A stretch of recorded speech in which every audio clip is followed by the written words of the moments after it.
мекенди коргоо тилегим бар. Баары айтышат, сен формага кызыгасың деп. Жок, мен чын дилимден мекенди коргоом келет. Кыз баланын жоокер болуусуна ислам дининин көз карашы кандай? Үй бүлөбүздө 4 кызбыз. Машалла. Кана ошо сиздин жүрөгүңүздө тилек биздин мусулман эркектердин жүрөгүндө болсо. Өтө жакшы, Алла разы болсун. Бирок кыз баланын бир курал кармап, бирөөнү атып андайга эме болбойт. Пайгамбарыбыздын ордунда деле пайгамбар саллаллаху алейхи ва салламдын жубайлары, аялдар чыгат эле кандай жаракат тапкандарды дарылаганга. Медсестра. Биринчи помощь бергенде, тамак аш кылганга, Кудай сактасын, ушундай бир чоң жаман нерсе болуп кете турган болсо, ошол учурда жардам керек болот сөзсүз. Азыркындайларга. Бирок кийинип алып тияк бияк эме кылган. Анан көрөп, сиз ушул мекенди коргоого эркектерди даярдаңыз. Мынакей, аялдар даярдасын, балдарын даярдасын, бир тууган агаларын, инилерин даярдасын. Махрамдарын. Мына ушуларды даярдасын. Сахабалардын аялары ушундай кылып даярдайт эле. Балам, башыңды көтөр. Алла субхана ва таала Халид ибн Валид радыйаллаху анху бир сөзүн айтып коёюн. Халид ибн Валидден ушундай батыр болгон бул кишичи. Бул айтканда, батырлык өмүрдү кыскартпайт, коркоктук өмүрдү узартпайт. Мекенди сүйүү мынандай батырларга муктаж. Ошондой эмесе карап туруп, эч качан ойлобош керек.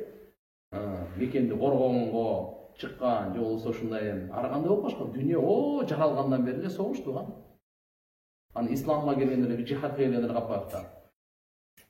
Исламдагы жихадтын ушундай эрежелери бар. Бир дагы динде, бир дагы мамлекетте андай айтылган эмес. Ушунча боорукерликтин үстүндө өзүнүн мекенин коргоонго ушундай курулган. Таң каласың. Мени кандай болбосун, ошон үчүн эми албетте дуа кылыңыз. Башкаларга дагы иншалла ушундай кылып аял киши өзү эркекти даярдайт өзүчү. Арамга деле даярдагандар ошолор, адалга деле түрткөндөр ошолор да өзүчү. Чын-чынына келгенде. 5 вакыт намазга барып кел десе деле ошол, үйдө жата бер десе деле ошол. Эркек ошол сөздү ойлоп турбайбы?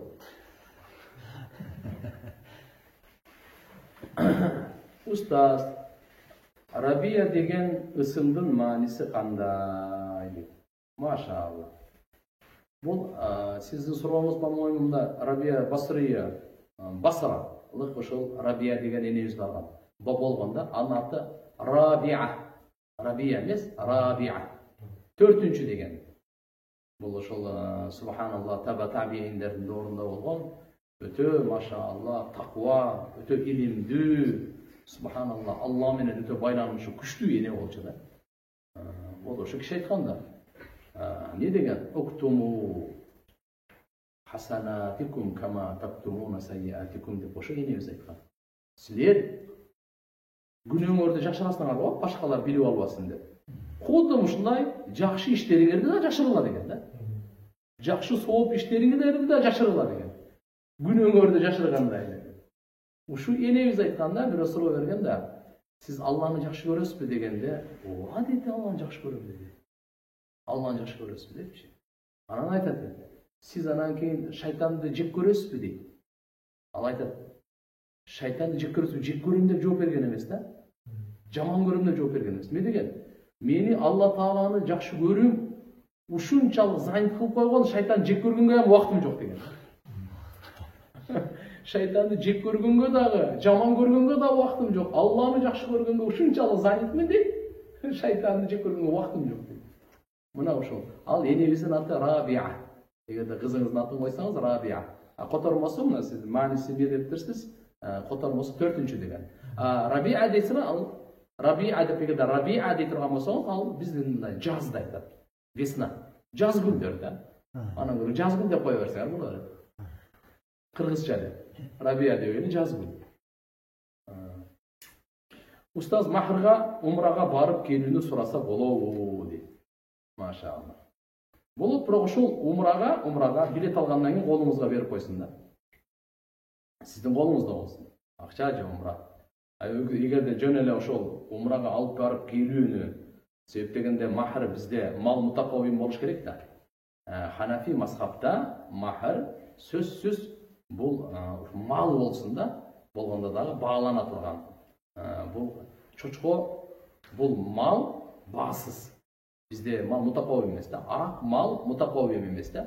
Демек мал болуш керек, кандай мисалы шакек, саат, китеп, кийим, кече, акча, мал, мүлк, төшөк бардыгы боло берет да.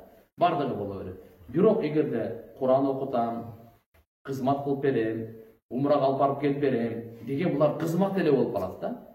Ал махырга өтпөйт. Махырга өткөзүш үчүн кандай кылыш керек?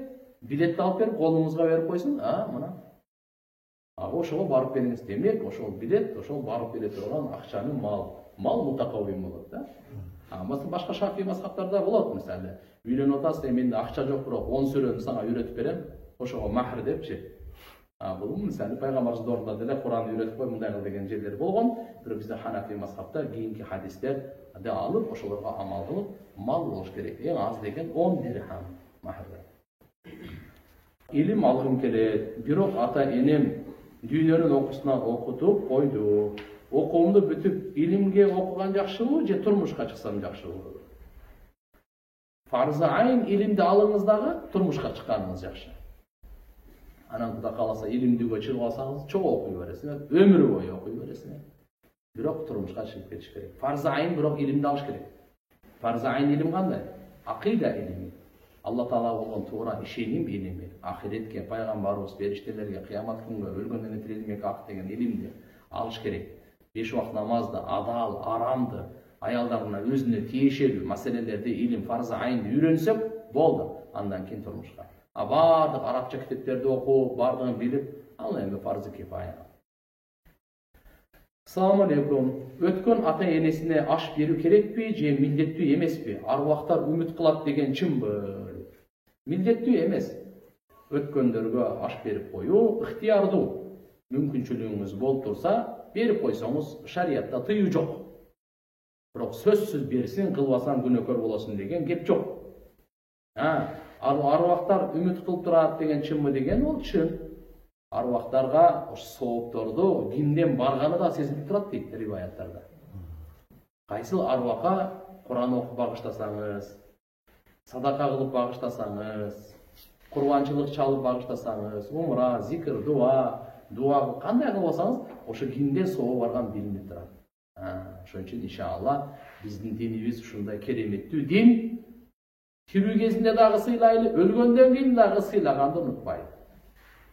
Мына ушундай динде карачы. Ата эне дейт. Ата эне өтүп кеткенден кийин дагы биздин динибиз 5 убак намаздан кийин эстете турган дин. Кайсы дин? Тирүү кезинде да 5 убак намаздан кийин эстете турган дин. 5 убак намаздан кийин биз дуа кылабыз ата энебизге. Тирүү болсо Алла Таалам өмүрүнө, ырыскысына, ден соолугуна береке берсин, бакыт берсин деп. Өлүп кеткен болсо күнөөсүн кечирсин, Аллахтын даражасын көтөрсүн, Алла рахаттандырсын. Мына 5 убак намазда бир күндө. Мына намаз окугандардын кээ бирлери бар эмне, түшүнбөгөн, жек көргөндөр. Тууган, намаз аркылуу билесизби канча дуа кабыл болот? 5 убак намазда ата энесине кандай мамиле болуп атат? Абысынын бакчыларга барат экен. Эми менин боюмда болбой жатат. Кайненем молдого окутам дейт. Күйөөм билбейт. Эркек кишиге окутканым туура эмес десем, кайненем көнбөй жатат. Эмне кылсам? Күйөөңө эле айтып кой. Чок эле баргыла. Бирок бакчыларга бул однозначно барсаңар болбойт. Иманыңардан ажырап каласыңар. Аларга барбагыла. Алар анча-мынча сөз айтса, чын чыгып калса, макул деп кое бергиле. Буга ишенген кереги жок. Албетте, бирок эгерде молдого окута турган болсоңор, сөзсүз окуткула. Кээде ошондой деле окуп, медицина жагынан дарылангыла, руханий, диний жактан дагы дарылангыла. Бирок күйөөңөр экөө баргыла, эмнеге күйөөңөр билбейт? Күйөөңөр менен чогуу эле баргыла. Жакшы таквалуу адамдарга окутуп көргүлө, Кудай кааласа.